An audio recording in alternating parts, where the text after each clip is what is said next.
Bonjour à tous.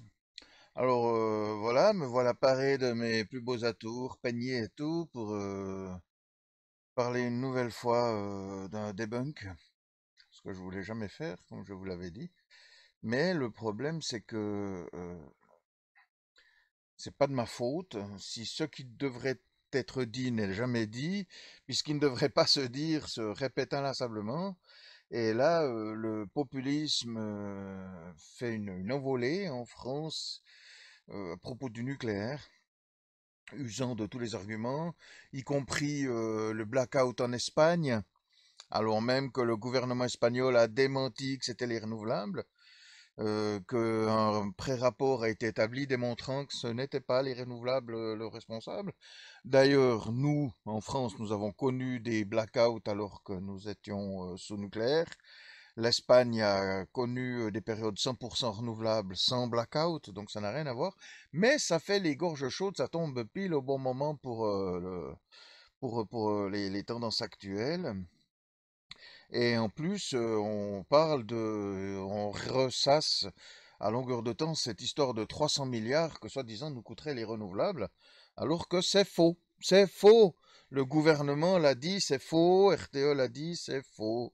C'est 300 milliards, 200 milliards vont pour le réseau qu'on a besoin d'updater parce qu'il a des décennies, il a 40, 50, 60 ans, quelles que soient les sources. C'est indépendamment des sources.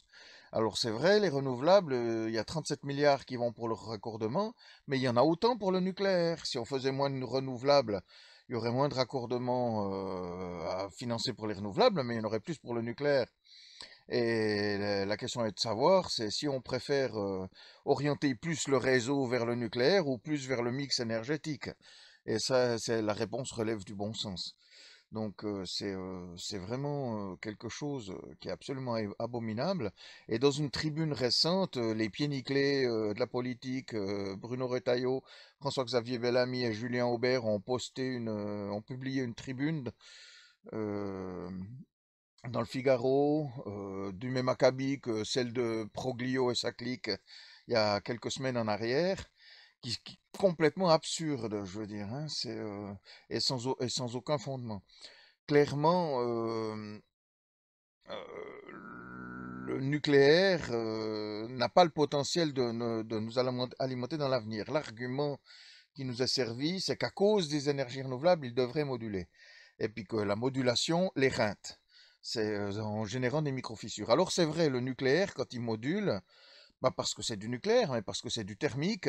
Quand il chauffe, quand on l'augmente, ça chauffe. Quand on le réduit, ça refroidit. Donc ça dilate, ça contracte, ça dilate, ça contracte. Et plus on dilate et contracte souvent, et plus on dilate et contracte dans une grande amplitude, et plus la matière est soumise à contribution, et donc, c'est les réseaux de refroidissement qui subissent ces aléas, plus que le réacteur lui-même, et donc ça génère des micro-fissures qui induisent de la maintenance. Ça, c'est factuel. Ce qui est faux, c'est de prétendre qu'il module à cause des énergies renouvelables. On l'a déjà vu dans la précédente vidéo du debunk sur le blackout espagnol. Le nucléaire a toujours modulé. Il module un petit peu différemment avec les renouvelables, mais avant les renouvelables, on importait de l'électricité, hein, au moment des pics de froid, par exemple. Donc en fait, ça change pas grand-chose, hein. Le nucléaire a toujours modulé. Et pourquoi il doit moduler? Eh bien, c'est parce que on en a trop, tout simplement. Aux États-Unis, le nucléaire représente 20% du mix, ce qui est quand même déjà pas mal, hein. Un cinquième, c'est pas mal. Et en représentant 20% de ce mix, le nucléaire n'a pas besoin de moduler. Il fonctionne à 90% de sa puissance, 95%. Ça laisse une petite marge de puissance supplémentaire et ça permet de la réduire un peu si nécessaire. Mais à 20%, ben, il produit constamment à cette puissance et donc ça évite de l'abîmer et ils ont pu obtenir grâce à ça des autorisations jusqu'à 80 ans. Mais dans une centrale en Arizona, dans le désert d'Arizona, et une centrale à 250 km de Miami, hein. C'est aux États-Unis, même s'ils aiment le nucléaire, c'est pas qu'ils le mettent au cœur des villes comme on le fait chez nous, dans la plaine du Rhône ou à Bordeaux, où si tout d'un coup ça pète, il faut évacuer 5 millions de personnes. Je veux dire, c'est pas le cas. Le risque n'est vraiment pas le même. Et donc, c'est des centrales qui sont moins mises à contribution, puisque le nucléaire, l'idéal pour lui, c'est vraiment de fonctionner en brut de fonds énergétique sans devoir trop travailler, quoi. Et ça fait qu'aux États-Unis, ils ont un indice de charge de 88%, alors que chez nous, il est que de 70 ou 72%. Pourquoi? Parce que le nucléaire représentant 70% de notre énergie, de notre électricité, pardon, eh bien, c'est lui qui doit moduler, puisqu'il représente la grosse part. Si on peut pas si on le module pas lui, on module quoi? Je veux dire, voilà, il est obligé de moduler parce qu'on en a beaucoup trop. Si on en avait la moitié moins, ben ça irait beaucoup mieux. Ça fonctionnerait beaucoup mieux pour le nucléaire. Euh, L'histoire, c'est que le nucléaire est quelque chose qui coûte excessivement cher. C'est l'électricité la plus chère qui existe, la plus chère. Le nucléaire neuf coûte 130 euros le mégawatt au bas mot. Le nucléaire amorti coûte la moitié. Les énergies renouvelables neuves coûtent le même prix que le nucléaire amorti. Donc le neuf, pour être rentable, doit fonctionner le plus possible à plein rendement. Et comme on veut du nucléaire, par pure idéologie, hein, c'est pas parce qu'il est plus intéressant. Nulle part dans le monde entier, on se pose cette question. Partout, on veut du nucléaire, mais nulle part, il ne représentera jamais plus que la portion congrue. Le plus gros, c'est les États-Unis, où il fait 20%. En Chine, où on nous sert l'argument, regarde les Chinois, ils mettent tout ce qu'ils peuvent dans le nucléaire représente 4,4% aujourd'hui. Et il représentera jamais plus, hein. Ils mettent tout dans les renouvelables, qui représentent 10 fois plus. C'est ça la réalité. Il n'y a qu'en France qu'on a cette obsession du nucléaire, et ça pose ce problème de cette modulation qui éreinte les réacteurs. Plus, sur la durée de vie d'un réacteur, forcément, plus il produit de mégawatts, plus le mégawattheure est moins cher. Or, moins il en produit, plus il est cher, mais plus on le module, plus ça crée de la maintenance, et donc plus ça induit des coûts supplémentaires pour produire ce mégawattheure plus cher. Donc forcément, l'intérêt du nucléaire, c'est de produire le plus possible. Mais pour ça, il faut en avoir moins, et puis se reposer plus sur les énergies renouvelables. C'est quelque chose qui est facile à comprendre quand même. Et il est faux de prétendre que les énergies renouvelables sont instables, qu'elles sont peu fiables, ou Dieu sait quoi. Dans le monde entier, elles fonctionnent partout, on les utilise. En Californie, ils fonctionnent à 100% de renouvelables à tour de bras.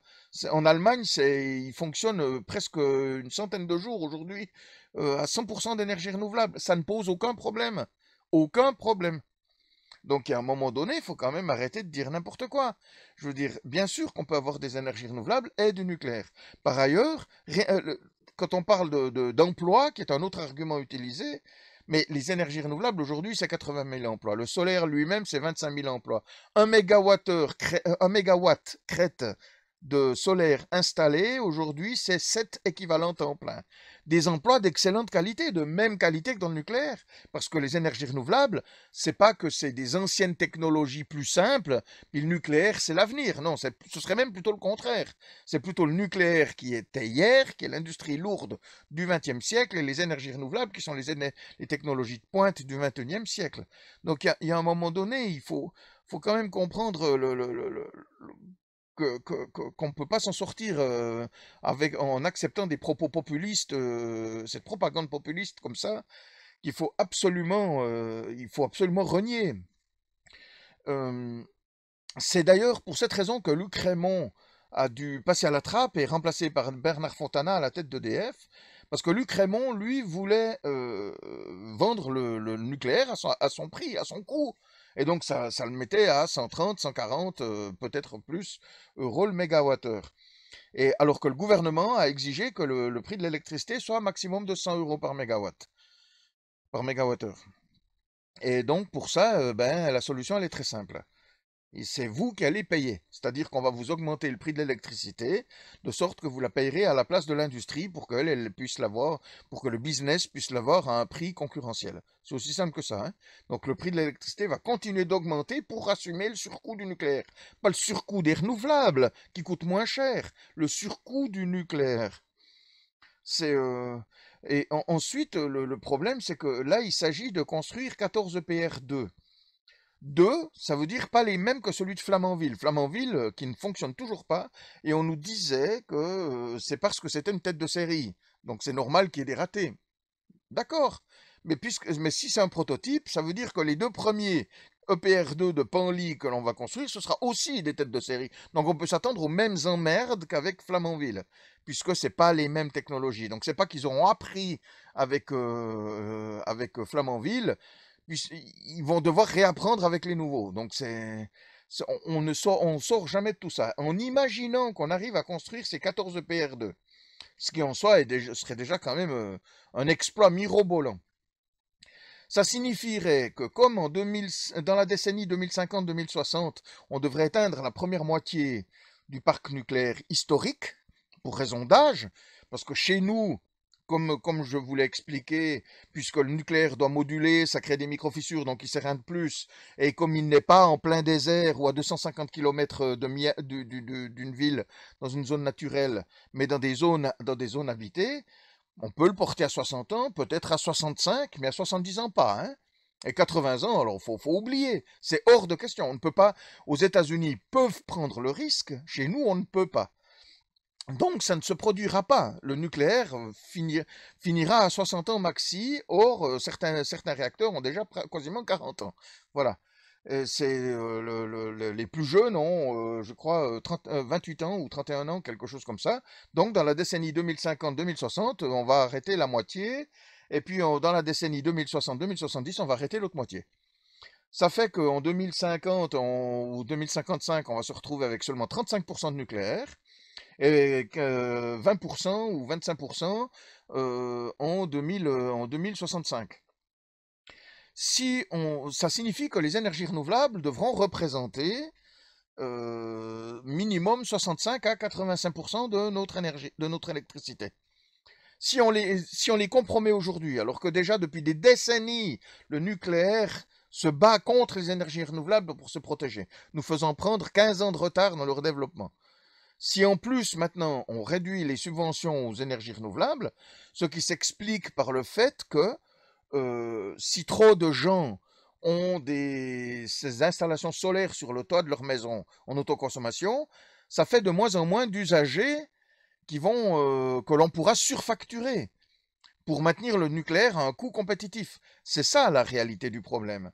Et si l'électricité devient trop chère pour les usagers concernés, eh bien, ils vont quitter le tarif réglementé pour aller dans des tarifs alternatifs moins chers. Et donc, ça fait qu'on ne pourra plus surfacturer l'électricité pour qu'elle reste compétitive pour l'industrie. Et le problème dans tout ça, c'est le nucléaire, c'est lui qui coûte trop cher. On est, on est obligé d'augmenter le coût de l'électricité pour compenser le surcoût du nucléaire. Et donc, ça rend l'électricité pas compétitive. La solution, c'est de développer les énergies renouvelables.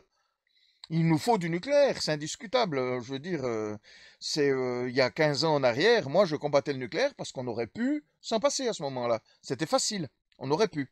C'est-à-dire qu'on aurait maintenu les centrales existantes, on aurait fait tout ce qu'il fallait, on aurait propulsé aussi loin que possible, puis en parallèle, on déployait les énergies renouvelables, et puis à la fin, on fermait les centrales, et puis voilà, on avait fait la transition. Aujourd'hui, c'est trop tard, ce n'est plus possible. On a besoin du nucléaire, et de toute façon, au niveau mondial, il faudrait le multiplier par 5 pour qu'il représente un jour, dans l'espoir qu'il représente un jour 10% du mix énergétique mondial. 10%. Pas 70% comme chez nous, hein. Donc, donc fatalement, il faut bien que quelqu'un construise. Le nucléaire a ses avantages. Aujourd'hui, l'Afrique s'y intéresse, plusieurs pays s'y intéressent. Et d'installer du nucléaire en Afrique, l'avantage, c'est qu'on ne peut pas poser une centrale comme ça. Pour y mettre une centrale, il faut déployer des filières de formation, d'ingénieurs, de techniciens spécialisés, de physiciens, de scientifiques de tout poil. Il faut créer des infrastructures, hein, routières, ferroviaires, des lignes de transport de l'électricité de très haute puissance, etc. Donc ça tire le pays vers le haut. Installer du nucléaire, c'est très positif, mais il ne représentera jamais plus de, je sais pas, 3, 4, 5% de l'énergie en Afrique. Jamais plus, même si il se donnait à fond dans le nucléaire.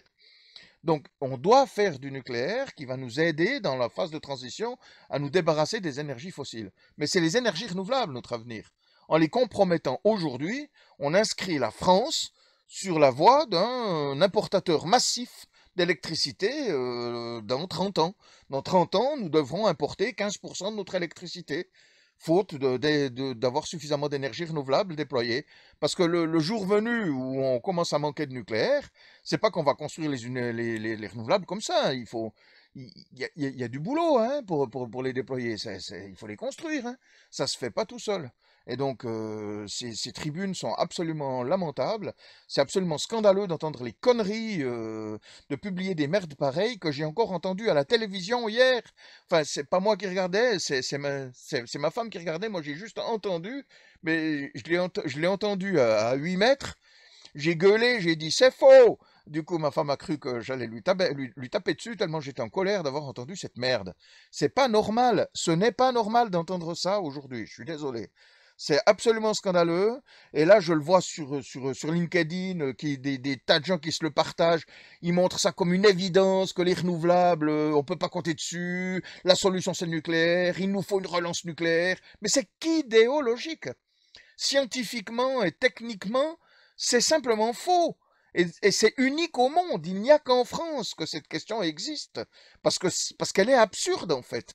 Elle est complètement absurde et radicalement contraire à toute réalité. À bientôt.